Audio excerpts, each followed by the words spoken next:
My name is Derek Patterson, and I'm a former overnight security officer at a psychiatric facility in rural Pennsylvania.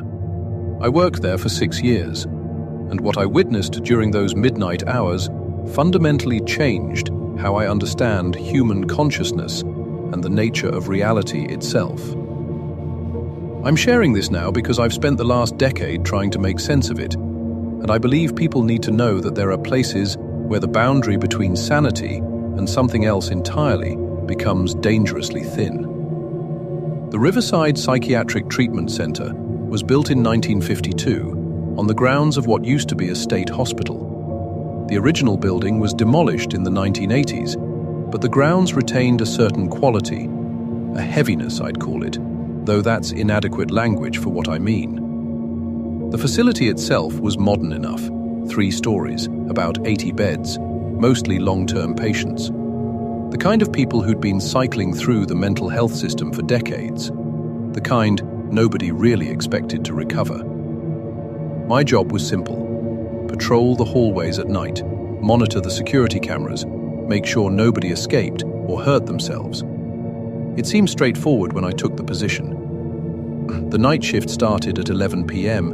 and ran until 7 a.m. There was a night nurse on duty, a psychiatrist on call, and me, the only security presence. During the day, there was a full staff of therapists, activity coordinators, and support personnel. But at night, the facility transformed into something different. The structure that contained these people during daylight hours, the therapy sessions, the medication schedules, the visiting families, the sense of active treatment, all disappeared. What remained was the building itself, and the people whose minds had fractured, and the night shift staff managing them in near total isolation. I noticed patterns immediately. The patients didn't sleep in the conventional sense. They existed in altered states, some pacing, some standing at windows staring at nothing, some sitting in complete silence with their eyes open. The night nurse, a woman named Patricia, who'd been working that shift for 20 years, explained that this was normal. She said the night activated something in certain patients, that their circadian rhythms were fundamentally disrupted, and medication could only do so much. She didn't seem concerned about it. She seemed resigned to it, like it was simply the nature of working with severely mentally ill people. But around week 3, I started noticing something else. Around 2 a.m., the patients in the West Wing would simultaneously become agitated. Not all of them, specific ones. 8 patients I eventually documented. They'd get out of bed, pace their rooms, sometimes vocalize distress. But they never made a coordinated effort to escape or hurt themselves. It was like they were responding to something external that I couldn't perceive. Patricia said it was their medication cycles, that their systems operated on biological clocks that didn't align with the 24-hour day. She said it with such certainty that I almost believed her. Almost. Around week 6, I decided to start keeping detailed logs of these episodes. I documented when they occurred, which patients participated, what their behavior looked like, what their vital signs showed on the monitoring system. I wanted to identify the trigger. Was it a noise I wasn't hearing? A change in air pressure? Some kind of electromagnetic frequency? Patricia became irritated with my documentation. She said I was creating unnecessary anxiety by paying too much attention to normal patient behavior. But I'd worked security long enough to know that when staff told you not to pay attention to something, there was usually a reason. The behavior intensified. By week 8, the synchronized episodes were happening twice a night, around 2 a.m. and then again around 4:30 a.m. The patients would become agitated in very specific ways. They wouldn't vocalize much, but their movements were controlled, purposeful, almost ritualistic. One patient in particular, a man named Jonathan, who'd been at the facility for 12 years, would stand in the exact center of his room and rotate his body 360 degrees, slowly, precisely, always moving in the same direction. I watched this on the security monitors. He'd do it for exactly 4 minutes, then stop and returned to bed. I asked Patricia about Jonathan. She said he'd been diagnosed with severe schizophrenia and catatonic episodes, that he'd been on medication for a decade, that his behavior was stable and managed. But his behavior didn't look stable to me. It looked deliberate. It looked like he was responding to an instruction that existed beyond my perception. I asked if he'd ever mentioned hearing voices or experiencing hallucinations on the night shift. Patricia said his medication had eliminated those symptoms years ago. She seemed to be getting defensive about my questions. Around week 12, something shifted. I was walking the third floor around 2:15 a.m., just past the timing of the synchronized episodes, when I heard something that made me stop. It was a sound, not quite audible but present, a frequency maybe, or a vibration. It was coming from one of the patient rooms. I looked through the observation window and saw a patient I'd never paid particular attention to before, a woman named Claire, who'd been admitted about a month after I started working there. She was sitting on her bed, completely still, and her mouth was moving. Not eating, not yawning, moving in a specific pattern, like she was producing sounds at a frequency I couldn't quite hear. I opened the door to her room, which I shouldn't have done. Protocol required me to call the nurse first, and I asked if she was okay. She didn't respond immediately. She continued making the mouth movements for about 30 seconds, and then she looked at me with an expression that I still struggle to describe. It wasn't vacant like I'd expect from a severely mentally ill person. It was aware, focused, like she'd been waiting for me to ask that question. She said, very clearly and with perfect diction, "We're trying to reach you. You keep interrupting the sequence." Then she returned to the mouth movements, and when I tried to engage her further, she didn't respond. I called the nurse. Patricia came up, gave Claire a medication injection, and told me to stop checking on patients at night. I was supposed to monitor the hallways, not conduct informal welfare checks. Her tone had shifted. She was no longer my helpful colleague. She was warning me. I went back to monitoring the cameras, but I couldn't unsee what I'd seen. I started researching that night, looking up information about synchronized behavior in psychiatric patients, about whether certain frequencies could affect brain activity, about whether there was any scientific basis for what I'd observed.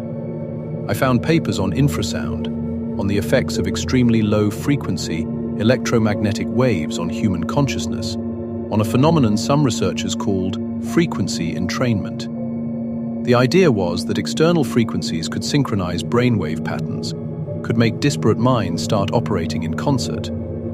I started measuring. I got a smartphone app that detected electromagnetic frequencies in the building. Around 2 a.m., when the episodes occurred, I'd move through the halls with this app active. The readings spiked on the West Wing, specifically around the 8 patient rooms where the synchronized behavior occurred. The frequency was reading as approximately 17.5 Hz, right in the range that some research suggested could affect brainwave patterns and create altered states of consciousness. But here's where it gets difficult to explain. The readings didn't come from any equipment I could identify. The facility's electrical system was standard. The HVAC system didn't produce those frequencies. The building's power lines shouldn't have been generating that specific electromagnetic signature. And when I asked Patricia if there were any specialized medical equipment being used on West Wing, she became very quiet. She said there wasn't, but her silence lasted too long. Her answer came too carefully. I started accessing the patient files more thoroughly. I wanted to understand why those specific 8 patients were all responding to the same stimulus. What did they have in common?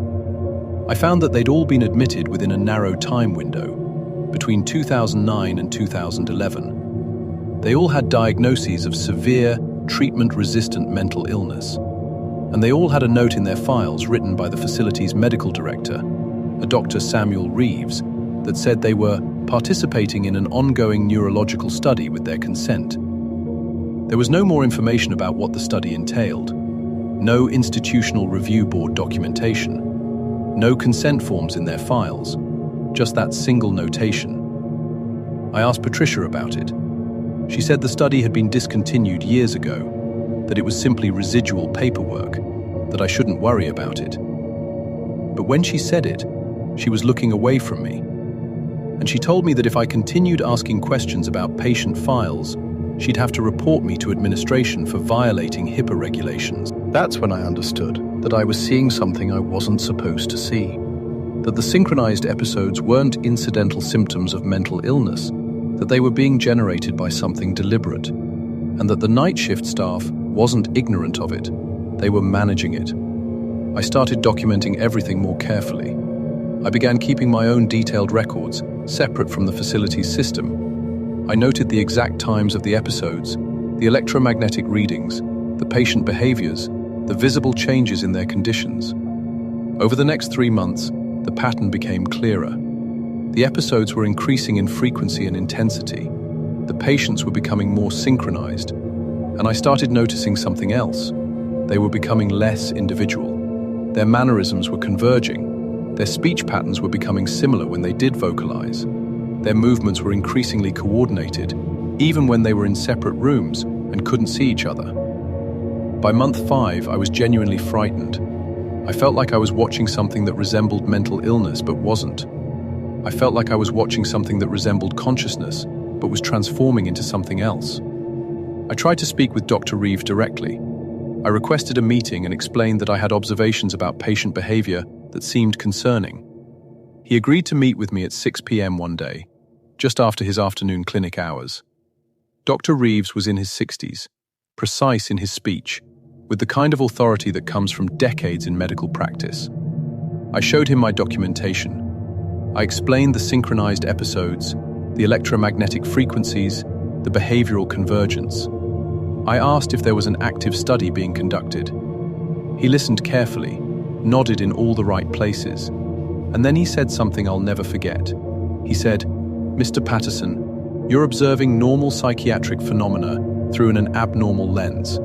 Severely mentally ill people often develop synchronous behaviors because they're responding to similar internal disturbances. The electromagnetic readings you're measuring are likely artifacts of your equipment or environmental electrical interference. And the patient file notation you found refers to a study that was discontinued in 2013, over a decade ago. These patients are receiving standard psychiatric care, standard medication management, and participating in our daily treatment programs. What you're interpreting as something unusual is simply the reality of working with people whose consciousness is significantly disrupted." His explanation was thorough and professional. It was exactly what a rational person should say when confronted with my concerns. And it would have been comforting except for one thing. I knew he was lying. I could see it in the slight tension around his eyes, in the way his fingers tapped once on his desk after he finished speaking. He knew exactly what I'd observed because he'd designed it to be observed. He was just performing the role of a physician, dismissing an overzealous security guard's paranoid concerns. After that meeting, I knew I had a choice. I could let it go. I could rationalize my observations away like Dr. Reeves had suggested. I could work the remaining year on my contract, collect my paychecks, and pretend I hadn't seen anything. Or I could push further and risk everything. I pushed further. I went to the local police with my documentation. I explained what I'd observed, showed them my records, told them about the electromagnetic frequencies and the synchronized behavior. The officer I spoke with listened politely and then explained that unless I had evidence of patient abuse or a crime being committed, there wasn't much he could do. Mental hospitals were regulated by the state, not local law enforcement. If I had concerns about the facility's practices, I should report them to the state mental health department or the facility's administration. I went to the state mental health department. I submitted a formal complaint with all my documentation attached. 6 weeks later, I received a response stating that an investigation had been conducted and no violations of patient care standards had been found. The facility's practices were consistent with current psychiatric treatment protocols.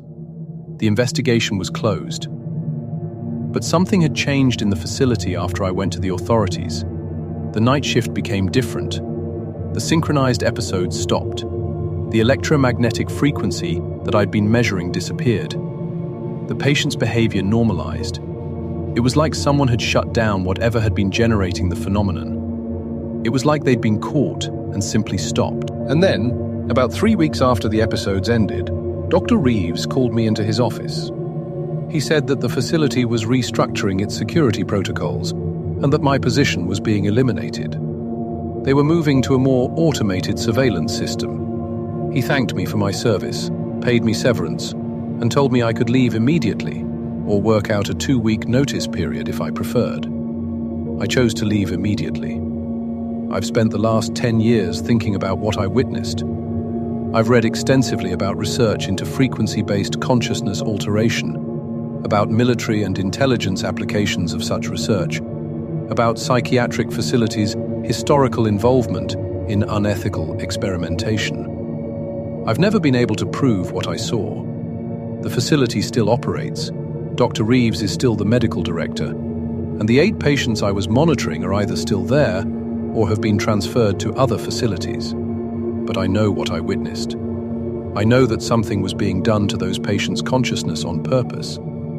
I know that it was being directed by the facility's administration. I know that the night shift provided the cover for this because oversight was minimal, because night shift workers are invisible, and because nobody pays close attention to what happens to mentally ill people when the sun goes down. The worst part is understanding that if you want to experiment on human consciousness, you do it on people whose testimony nobody believes. You do it in institutions where their complaints will be dismissed as symptoms of their illness. You do it at night when there's minimal oversight. And you do it to people who have no one advocating for them, no families visiting, no outside connections that might notice changes in their behavior. The night shift taught me that there are entire categories of people we've collectively decided don't matter. And within that population, there are people conducting research that would never be permitted on the general population. The night shift is where ethics go to die. My name is Sarah Michaels, and I worked the night shift at a 24-hour urgent care clinic in suburban Chicago for 4 years. I quit that job 3 years ago, and I haven't worked in healthcare since.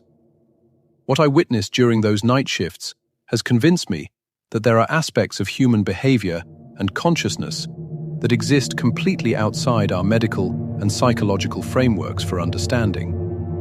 The clinic was standard urgent care facility, about 5,000 square feet, equipped to handle minor injuries, infections, and acute but non-emergency medical situations.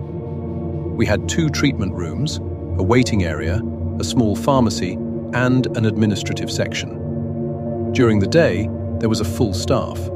During the night, there was usually just me working the front desk and triage, a nurse practitioner, and occasionally a physician if we had very sick patients.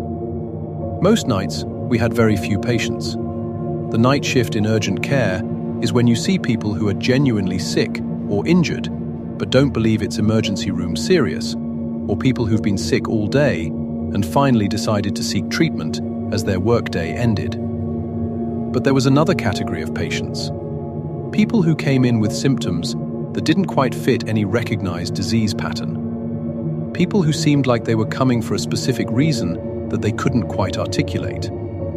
People who appeared to be following instructions that existed somewhere I couldn't perceive. The first time I recognized the pattern was about 3 months into the job. A man came in around 2 a.m. complaining of chest pain.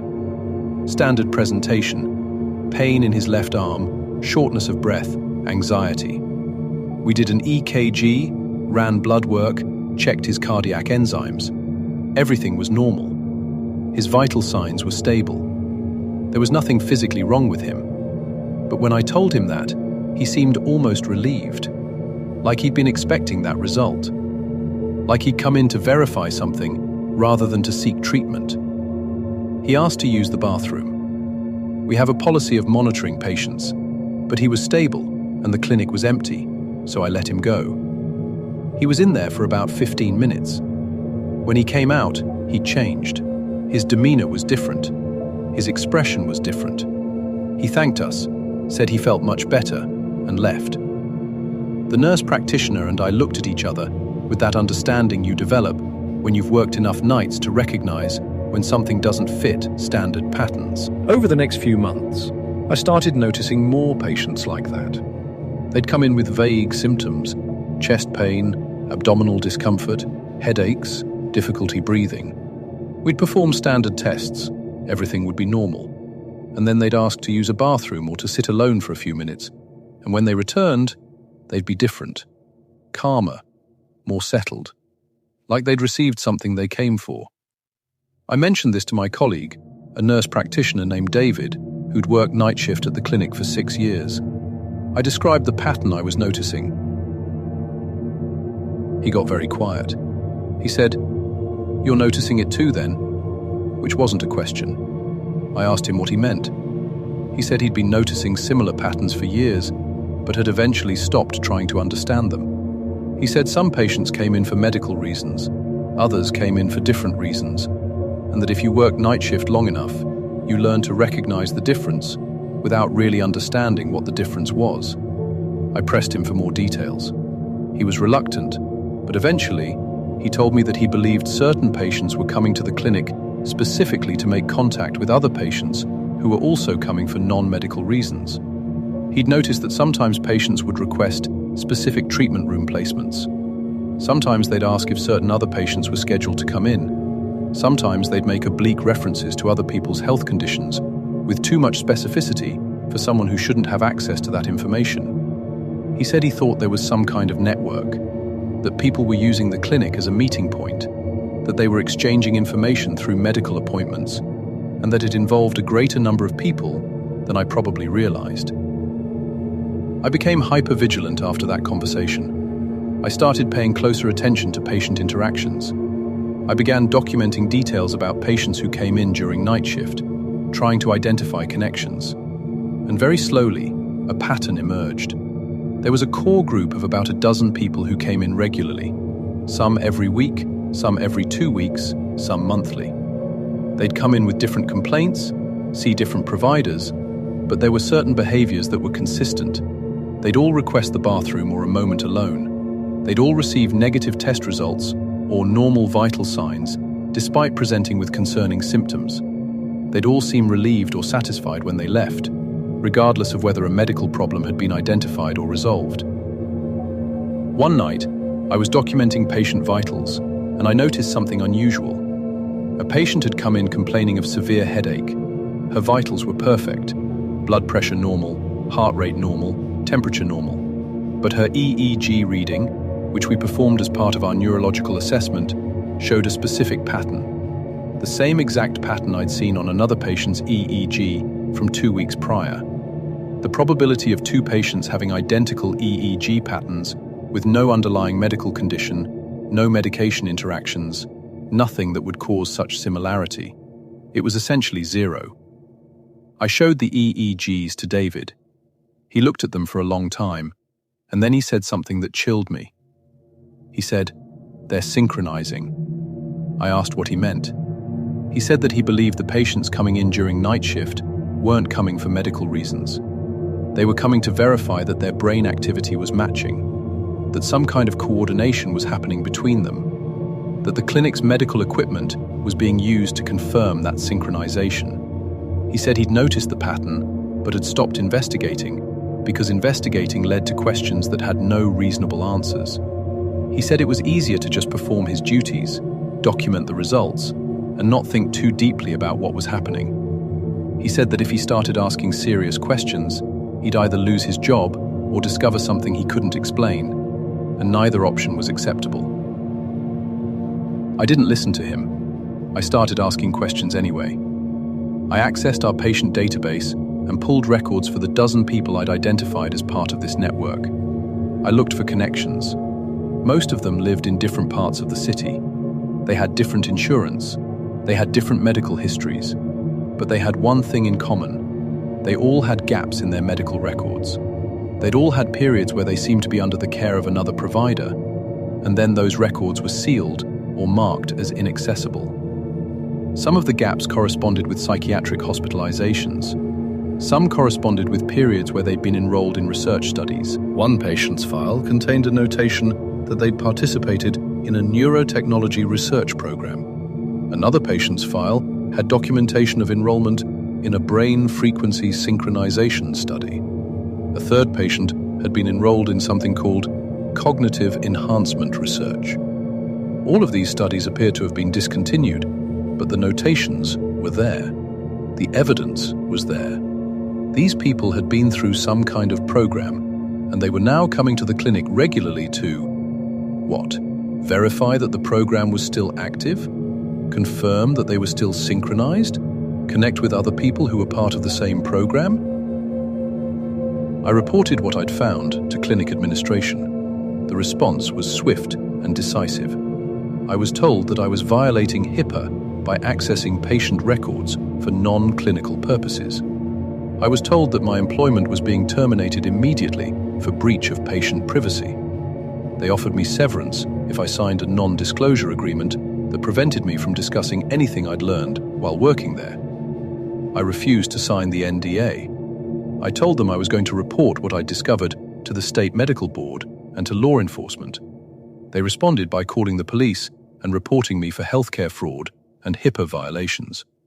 The police showed up at the clinic, interviewed me, and made it clear that if I continued making accusations, I'd be arrested. I left the clinic that night and never returned. I didn't sign the NDA. I reported what I'd found to the state medical board, and they opened an investigation. 3 months later, the investigation was closed with no findings. The clinic had cooperated fully, provided all records, and no violations of medical standards had been identified.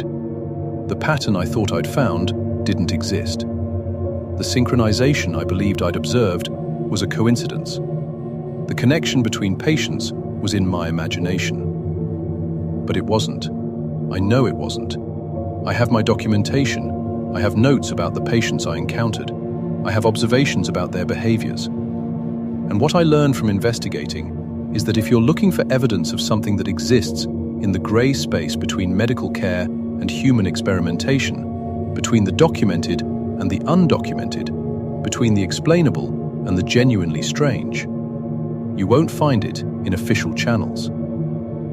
Because the night shift exists in that gray space.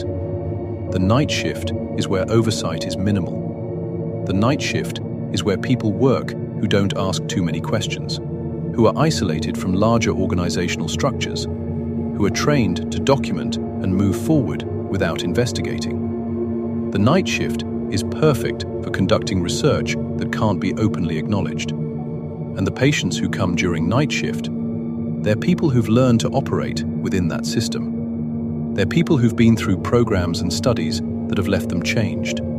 They're people who are connected to each other through means we don't understand. And they're using public institutions, clinics, hospitals, emergency rooms, to verify that whatever was done to them is still functioning.